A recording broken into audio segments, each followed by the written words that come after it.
নমস্কাৰ ফেচবুক লাইভৰ এই এপিসোডলৈ আপোনালোকক আদৰণি জনাইছো আজি কেইটামান কথা আপোনালোকৰ লগত পাতিম বুলি মই ফেচবুক লাইভলৈকে আহিছো আপোনালোক সকলোকে স্বাগতম জনাইছো যোৱা মাহটোত আমি সকলোৱে এটা নেদেখা পৰিবেশৰ মাজেৰে আগবাঢ়িলো বিভিন্ন চৰকাৰী কামকাজ বহু ক্ষেত্ৰত স্থবিৰো হৈছিলে বহু ক্ষেত্ৰত পিছুৱাই গৈছিলে গতি আকৌ উভতাই আনিবৰ বাবে আমি চেষ্টা কৰিছো প্ৰথম অৱস্থাতে বা প্ৰথম ফেচবুক লাইভৰ প্ৰথমতে মই আপোনালোকক জনাব খুজো এডিআৰই পৰীক্ষা পুলিচৰ পৰীক্ষাত পাছ কৰা বা শিক্ষকৰ বাবে উত্তীৰ্ণ হোৱা বহু যুৱক যুৱতীৰ মাজত উৎকণ্ঠা হৈ আছে যে আমি আমাৰ এপইন্টমেন্টবোৰ কেতিয়াকৈ পাম মই সকলো প্ৰশ্নৰ লাহে লাহে উত্তৰ দি যাম আপোনালোকে অনুষ্ঠানটোত মোৰ লগত থাকক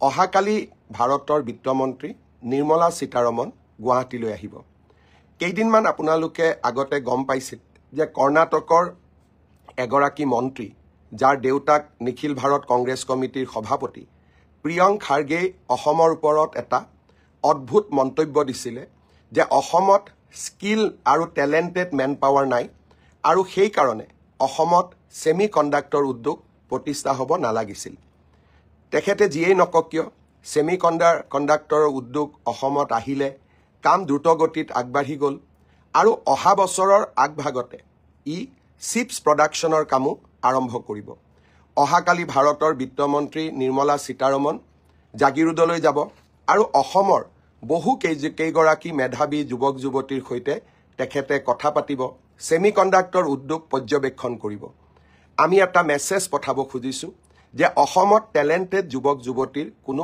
অভাৱ নাই মাত্ৰ সুযোগৰ অভাৱ আছিল যেতিয়া সুযোগ আমাৰ সন্মুখলৈ আহিব সম্ভাৱনাও আহিব আৰু আমাৰ যুৱক যুৱতীয়ে আকাশ চুবও পাৰিব মই নিশ্চিতভাৱে বিশ্বাস কৰোঁ সেমি কণ্ডাক্টৰ ইণ্ডাষ্ট্ৰী আৰম্ভণি মই চেষ্টা কৰি আছো আপোনালোকক আৰু এটা ভাল খবৰ দিয়াৰ বাবে মই নিশ্চিত যে আমি আৰু নতুন উদ্যোগ অসমলৈ আহিম মল্লিকাৰ্জুন খাৰ্গে হওক প্ৰিয়ংক খাৰ্গে হওক তেওঁলোকৰ চকুত আমি টোপনি নোহোৱা কৰিম যোৱাকালি সমগ্ৰ ৰাজ্যতে ভাৰতৰত্ন সুধাকণ্ঠ ভূপেন হাজৰিকা দেৱৰ মৃত্যু দিৱস আমি অত্যন্ত গাম্ভীৰ্যতাৰে পালন কৰিলোঁ আমি সকলোৱে জানো যে এইবাৰ কৃতজ্ঞ অসমীয়া জাতিয়ে ডক্টৰ ভূপেন হাজৰিকাৰ জন্ম শতবাৰ্ষিকী পালন কৰিছে স্বাভাৱিকতে এই জন্ম শতবাৰ্ষিকী বছৰটোত অহা তেখেতৰ তিৰোভাৱ বা মৃত্যু তিথিটো আমাৰ বাবে গুৰুত্বপূৰ্ণ আছিল যোৱাকালি অসমৰ বিভিন্ন জিলা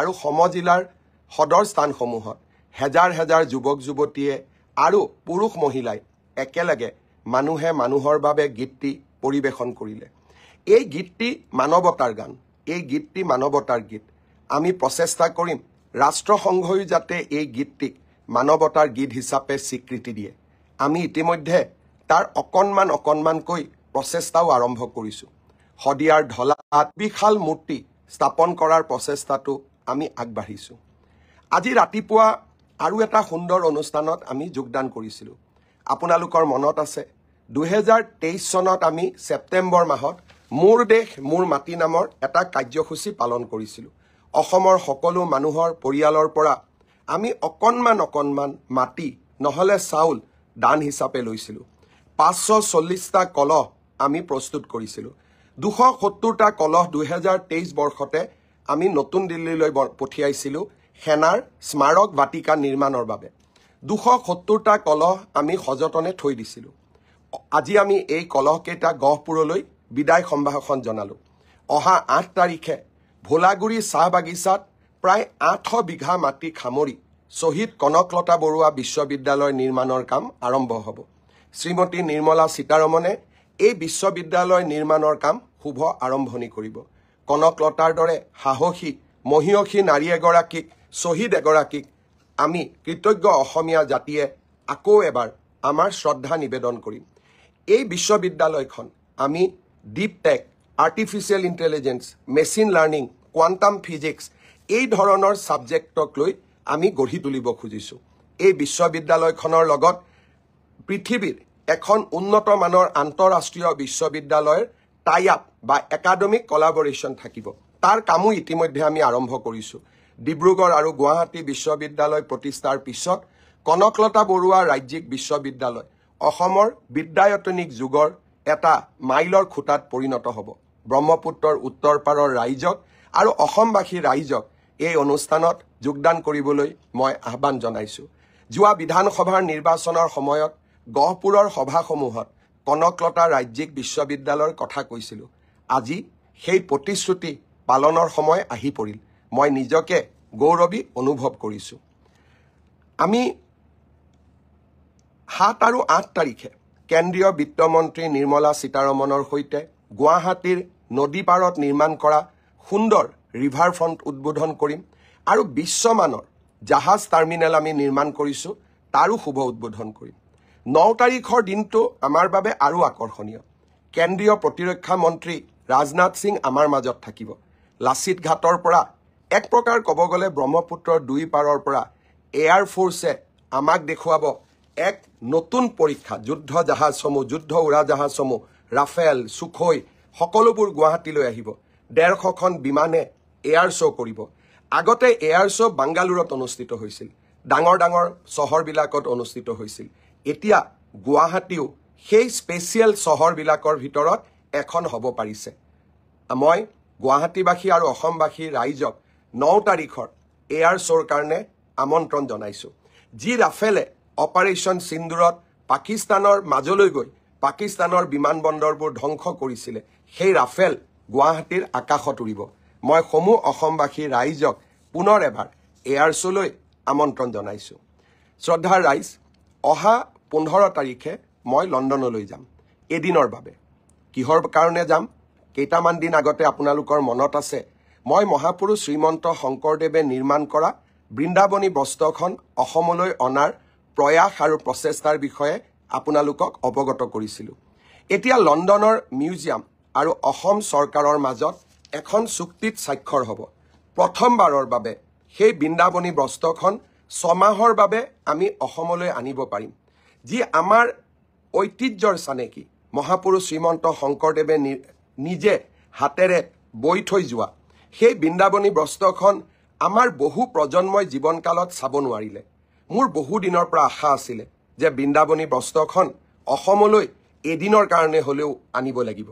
আজি সেই প্ৰচেষ্টাত লাহে লাহে আমি সফল হ'ব ধৰিছোঁ। লণ্ডনলৈ গৈ মই লণ্ডনৰ মিউজিয়ামৰ লগত আলোচনা কৰিম কাপোৰখন অসমত ৰাখিবৰ বাবে কেনেধৰণৰ আমি মিউজিয়াম বনাব লাগিব, কেতিয়া কাপোৰখন বা বস্ত্ৰখন, বৃন্দাবনী বস্ত্ৰখন যি আমাৰ বাবে আধ্যাত্মিক সাধনাৰ প্ৰতীক, তাক আমি কেনেকৈ অসমলৈ আনিব পাৰিম, কেনেকৈ ৰাখিব লাগিব, সেই গোটেই বিষয়বোৰ আলোচনা কৰিম। 16-17 তাৰিখে মই লণ্ডনত থাকিম, এই গোটেই কথাবোৰ আলোচনা কৰিম আৰু 18 তাৰিখে ৰাতিপুৱাই অসমলৈ উভতি আহিম। বৃন্দাবনী বস্ত্ৰও অসমৰ ঐতিহ্যৰ সফুৰাৰ এক অন্যতম অংশ। আপোনালোকৰ মনত থাকিব, আমাৰ চৰকাৰৰ দিনত প্ৰতিগৰাকী অসমৰ প্ৰবাদ প্ৰতিম পুৰুষক আমি বিশ্ব মঞ্চলৈ লৈ যোৱাৰ চেষ্টা কৰিছোঁ। আমাৰ সম্পদসমূহক নতুন প্ৰজন্মৰ মাজত চিনাকি কৰি দিয়াৰ প্ৰচেষ্টা কৰিছোঁ। লাচিত বৰফুকন, লোকপ্ৰিয় গোপীনাথ বৰদলৈ, কনকলতা বৰুৱা, চৰাইদেউৰ মৈদাম, অসমীয়া ভাষালৈ ধ্ৰুপদী ভাষাৰ স্বীকৃতি, ডক্টৰ ভূপেন হাজৰিকাৰ জন্ম শতবাৰ্ষিকী আৰু এতিয়া বৃন্দাবনী বস্ত্ৰ। অসমৰ ঐতিহ্যৰ উত্থানৰ আমি এক অভূতপূৰ্ব প্ৰচেষ্টাত নিজকে জড়িত কৰাইছোঁ। ঐতিহ্যৰ কথা মনলৈ আহিলে অসম আন্দোলনো অসমৰ ইতিহাসৰ এক গুৰুত্বপূৰ্ণ অধ্যায়। অহা 10 ডিচেম্বৰ তাৰিখে প্ৰথমবাৰৰ বাবে অসম চৰকাৰে আনুষ্ঠানিকভাৱে নিৰ্মাণ কৰা সুবিশাল শ্বহীদ স্মাৰক আমি গুৱাহাটীত উদ্বোধন কৰিম আৰু এই শ্বহীদ স্মাৰকৰ উদ্বোধনৰ দিনাখনেই 9 ডিচেম্বৰত আমি অসমবাসী ৰাইজক আহ্বান জনাম ঘৰত একোটাকৈ চাকি জ্বলাই শ্বহীদ পৰিয়ালসকলক নমন কৰা আৰু 10 তাৰিখে সমগ্ৰ ৰাজ্যতে আমি গুৱাহাটীত আমাৰ স্মাৰক উদ্বোধন কৰিম আৰু সমগ্ৰ ৰাজ্যতে শ্বহীদ প্ৰণামো তোমাক এই গীতেৰে অমৰ শ্বহীদসকললৈ আমি শ্ৰদ্ধা নিবেদন কৰিম। শ্ৰদ্ধাৰ ৰাইজ, যোৱা 2 দিন আগতে মই প্ৰধানমন্ত্ৰী নৰেন্দ্ৰ মোদী ডাঙৰীয়াক সাক্ষাৎ কৰিছিলোঁ। মোদী ডাঙৰীয়াক 2টা বিশেষ অনুষ্ঠানৰ বাবে অসমলৈ আহিবলৈ মই আমন্ত্ৰণ জনাইছোঁ। গুৱাহাটী বিমানবন্দৰৰ নতুন টাৰ্মিনেলটো এতিয়া উদ্বোধনৰ বাবে সাজু হৈ উঠিছে। প্ৰায় ৩,০০০ কোটি টকাৰে নিৰ্মাণ কৰা এই টাৰ্মিনেল বিল্ডিংটো ভাৰতৰ ভিতৰতে ধুনীয়া আৰু সৰ্বাংগ সুন্দৰ এটা টাৰ্মিনেলত পৰিণত হৈছে। আৰু এই টাৰ্মিনেল বিল্ডিঙৰ লগতে লোকপ্ৰিয় গোপীনাথ বৰদলৈৰ সুবিশাল প্ৰতিমূৰ্তি এটাও থাকিব। তাৰ লগতে সিদিনাখনে নামৰূপত আমি আৰম্ভ কৰিব খোজা ফাৰ্টিলাইজাৰ প্ৰজেক্টটোৰো প্ৰধানমন্ত্ৰী মোদী ডাঙৰীয়াক আধাৰশিলা স্থাপন কৰিবলৈ মই আমন্ত্ৰণ জনাইছোঁ। প্ৰায় ১২,০০০ কোটি টকাৰে আমি সেই সাৰ কাৰখানা নিৰ্মাণ কৰিম। ১২ লাখ মেট্ৰিক টন ইউৰিয়া তাৰ পৰা উৎপাদন হ'ব। উত্তৰ পূব ভাৰতত ইউৰিয়াৰ অভাৱ দূৰ হ'ব আৰু মেনুফেকচাৰিঙৰ ক্ষেত্ৰত আমি বহু দূৰ আগুৱাই যাম। নুমলীগড় ৰিফাইনেৰী, আমাৰ ইথানেলৰ বায়' ইথানেল কোম্পানী, জাগিৰোডৰ আমাৰ ছেমি কণ্ডাক্টৰ প্ৰকল্প, বিলাচীপাৰাত থাৰ্মেল পাৱাৰ ষ্টেচন ৩,২০০ মেগাৱাটৰ আৰু নামৰূপত সাৰ কাৰখানা। লাহে লাহে অসম এখন ঔদ্যোগিক ৰাজ্যলৈ ৰূপান্তৰ হোৱাৰ পথত আগবাঢ়িছে। অভূতপূৰ্ব নিয়োগৰ এখন নতুন ক্ষেত্ৰ খোল খাব। অসম বিকাশৰ গতিৰে নতুন যুগলৈ আগবাঢ়িব। শ্ৰদ্ধাৰ ৰাইজ, এই ডাঙৰ ডাঙৰ আঁচনিবিলাকৰ লগতে আমি সৰু সুৰা কামবিলাকো কৰি থাকোঁ। সৰু সুৰা মানে সৰু সুৰা নহয়, মানুহৰ জীৱনত প্ৰভাৱ পেলাব পৰা কাম, বিশেষকৈ দৰিদ্ৰ আৰু মধ্যবিত্ত সমাজখনলৈ সকাহ দিয়াৰ কাম। বহুদিনৰ পৰা মই দুটা ঘোষণা কৰিছিলোঁ। এটা হৈছে যিসকলে ২০২৫ চনত ডিগ্ৰী বা স্নাতক পৰীক্ষা পাছ কৰিছে তেওঁলোকে যাতে ভৱিষ্যত জীৱনৰ প্ৰতি বাবে সাজু হ'ব পাৰে, অন্ততঃ এটা বছৰৰ বাবে আমি তেওঁলোকক মাহেলী ২৫০০ টকাৰ এটা সৰু প্ৰেৰণামূলক ভাত্তা আগবঢ়াম। ইয়াৰ কাৰণ কি? ডিগ্ৰী পাছ কৰাৰ পিছত দেউতা মাক টকা খুজিবৰ বাবে আমি ভাল নাপাওঁ, কিন্তু লগে লগে চাকৰি এটাও নাপাওঁ। এটা বছৰ নিজক প্ৰস্তুত কৰিবৰ বাবে লাগে।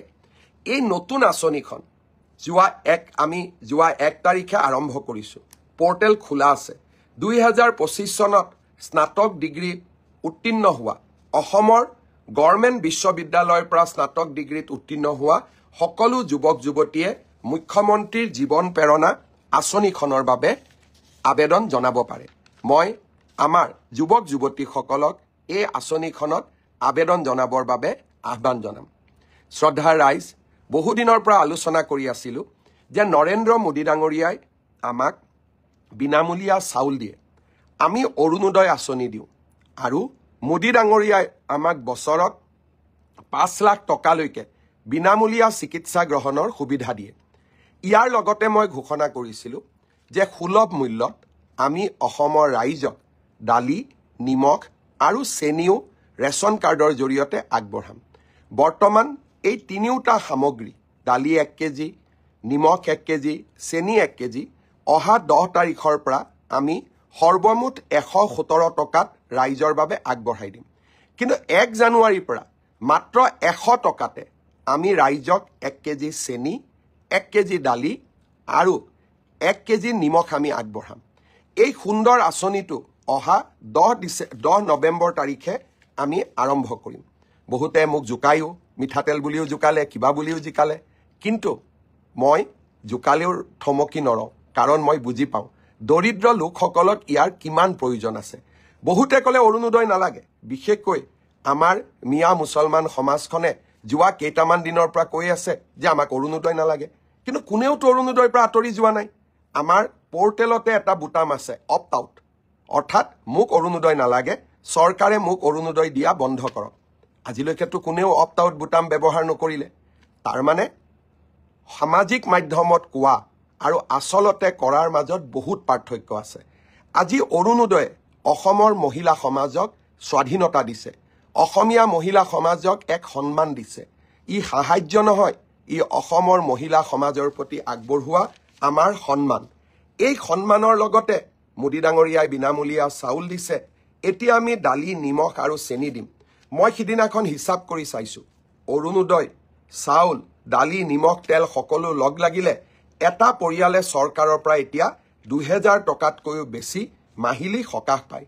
ই বহুত ডাঙৰ সকাহ। আমি যিসকলে সকলো কথাতে মানুহক উপলুঙা কৰোঁ, তাৰ আমি মূল্য বুজি নাপাওঁ। কিন্তু যি মায়ে, যি বাইদেউ, যি ভণ্টিয়ে নিযুত মইনা পাইছে, অৰুণোদয় পাইছে, মহিলা উদ্যমিতা পাইছে, তেখেতসকলে অনুভৱ কৰে যে এতিয়া নিজকে তেওঁলোকে কিমান সাহসী অনুভৱ কৰে, কিমান তেওঁলোকে নিজকে আত্মনিৰ্ভৰ অনুভৱ কৰে, ঘৰখনত মহিলাগৰাকীৰ সন্মান এতিয়া কিমান বাঢ়িছে। শ্ৰদ্ধাৰ ৰাইজ, এনেকৈয়ে আমি অসমৰ কল্যাণৰ বাবে কামবোৰ কৰি যাম। সিদিনাখন মই বিজেপি দলে আগবঢ়োৱা যোৱা নিৰ্বাচনৰ নিৰ্বাচনী ঘোষণাপত্ৰখন পঢ়িছিলোঁ। আচলতে নিৰ্বাচনী ঘোষণাপত্ৰখন আমি ৰূপায়ণ কৰাৰ লগে লগে নিৰ্বাচনী ঘোষণাপত্ৰত নথকা আৰু বহুত কিবা কিবি আমি কৰিব চেষ্টা কৰি আছোঁ। ৰাইজে আশীৰ্বাদ দিব, আমি আগবাঢ়ি গৈ থাকিম। এই গোটেই ঘটনাবোৰৰ মাজত, নতুন খবৰবিলাকৰ মাজত জুবিনৰ ন্যায়ৰ ইছ্যুটো আমি কেতিয়াও পাহৰি যাব নোৱাৰোঁ। SITয়ে সুন্দৰভাৱে কাম কৰি আছে আৰু SITয়ে ডিচেম্বৰ মাহৰ 10 তাৰিখৰ আগতেই গুৱাহাটীৰ আদালতত চাৰ্জশ্বিট দাখিল কৰিব।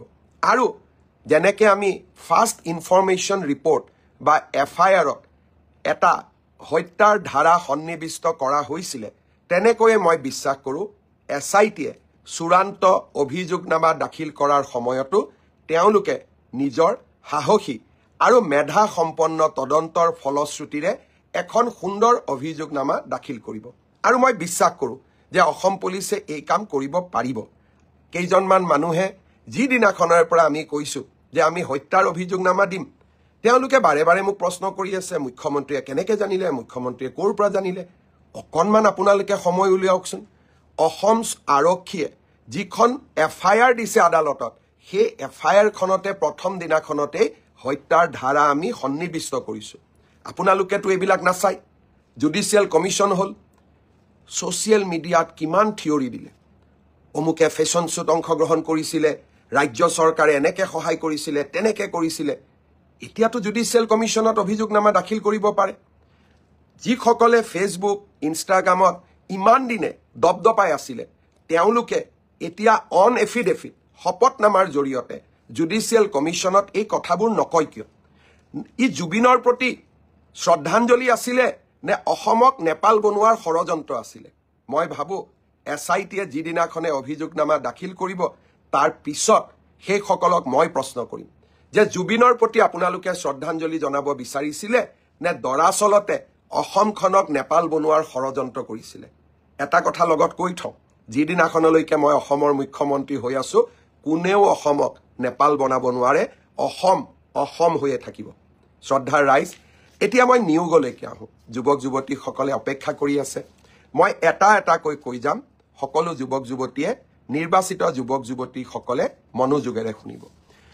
অহা 6 তাৰিখে ৰাজ্য চৰকাৰৰ শিক্ষা বিভাগে প্ৰাথমিক শিক্ষাৰ শিক্ষক শিক্ষয়িত্ৰীসকলৰ চূড়ান্ত ফলাফল ঘোষণা কৰিব। অৰ্থাৎ আজি এই ঘোষণা কৰাৰ প্ৰক্ৰিয়া সমাপ্ত হ'ব।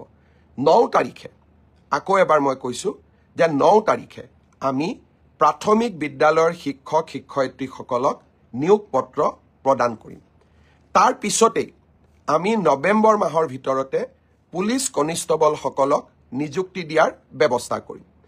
পুলিচ কনিষ্টবলসকলক নিযুক্তি দিয়াৰ পিছদিনাখনেই আমি অন্তত আৰু 4,000 আৰক্ষী পদৰ বাবে আবেদন পত্ৰও আহ্বান কৰিম।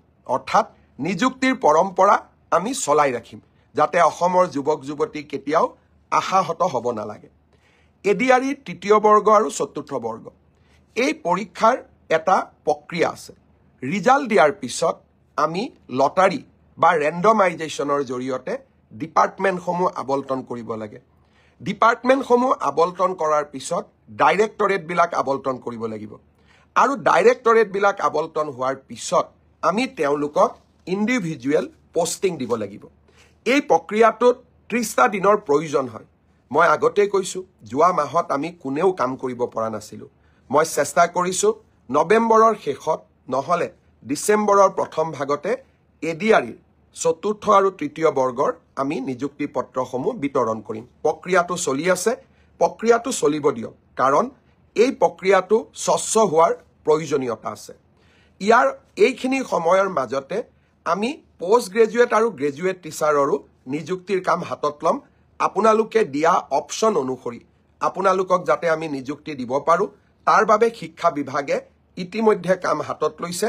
মই খুব সোনকালে আপোনালোকক নিযুক্তিৰ তাৰিখটো জনাম স্বাস্থ্য বিভাগৰ নিযুক্তিও এই মাহতে আমি প্ৰদান কৰিম চাহ বাগিচাৰ সমাজখনৰ বাবে আমি 3% এইবাৰ চৰকাৰী চাকৰিত আৰক্ষণ কৰিছিলো গোটেই কেটা নিযুক্তি দিয়াৰ পিছত আমি চাহ বাগিচাৰ যুৱক যুৱতীসকলক পৃথকে 3% উত্তীৰ্ণ হোৱা যুৱক যুৱতীসকলক নিযুক্তি পত্ৰ প্ৰদান কৰিম অৰ্থাৎ অহা 9 তাৰিখে আমি চাহ বাগিচাৰ যুৱক যুৱতীসকলক বাদ দি সকলোকে আমি নিযুক্তি দিম গোটেইখিনি নিযুক্তি পত্ৰ আমি একেলগ কৰি ডিসেম্বৰ বা নৱেম্বৰ মাহত সকলো চাহ বাগিচাৰ যুৱকক গুৱাহাটীলৈ মাতি আনি আমি একেলগে নিযুক্তি দিম যাতে ই সমাজখনত এটা সচেতনতাৰ সৃষ্টি কৰিব পাৰে অৰ্থাৎ মই উত্তীৰ্ণ হোৱা যুৱক যুৱতীসকলক অনুৰোধ কৰিম যে আমি নৱেম্বৰ মাহ আৰু ডিসেম্বৰ মাহৰ প্ৰথম ভাগতে আমি নিযুক্তিৰ প্ৰক্ৰিয়া সম্পূৰ্ণ কৰিম আপোনালোকে আমাক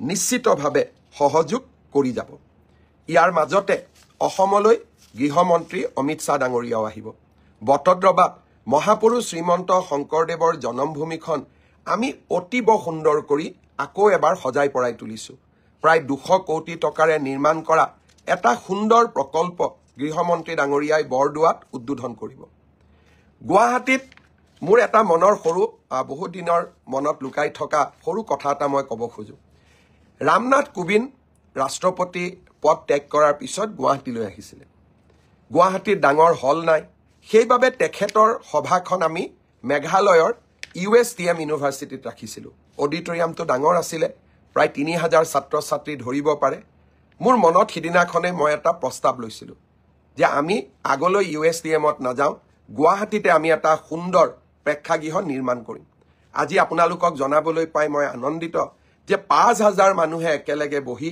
অনুষ্ঠান উপভোগ কৰিব পৰা আমি এটা সুন্দৰ প্ৰেক্ষাগৃহ যি পূৰ্ব ভাৰতত কতো নাই অসমত আমি গুৱাহাটীত নিৰ্মাণ কৰি উলিয়াইছো সেই প্ৰকল্পটো জ্যোতি বিষ্ণুৰ নামেৰে আমি উৎসৰ্গা কৰিছো গৃহমন্ত্ৰী ডাঙৰীয়াই তাৰো শুভ উদ্বোধন কৰিব ইয়াৰ মাজতে আপোনালোকে ভাল ভাল খবৰবোৰ পাইয়ে আছে আজি বোলে কালি কাজিৰঙাত এলিভেটেড কৰিডৰ কালি বোলে পলাশবাৰীত নতুন IIM এই ধৰণৰ ভাল খবৰবিলাক আমালৈ আহি থাকিব আৰু মই খবৰবিলাক আপোনালোকলৈকে দি যাম কাৰণ মই আশা ভৰা এখন অসমৰ সপোনবিলাক আপোনালোকৰ মাজত বিলাব খোজো আৰু অকল সপোনেই নহয় যেতিয়া টানেলৰ কথা কৈছিল গহপুৰ আৰু গোলাঘাটাৰ মাজত মানুহে মোক হাঁহিছিলে সেমিকণ্ডাক্টৰৰ কথা কওঁতে অকল অসমে মোক হাঁহা নাছিল কৰ্ণাটকেও মোক হাঁহিছিলে কাজিৰঙাৰ এলিভেটেড কৰিডৰৰ কথা কওঁতে তেতিয়াও হাঁহিছিলে কিন্তু মোক কৰা উপলুঙাবিলাকে মোক অদ্ভুত সাহস দিয়ে আৰু কিবা এটা নতুন কৰি দেখুৱাবৰ বাবে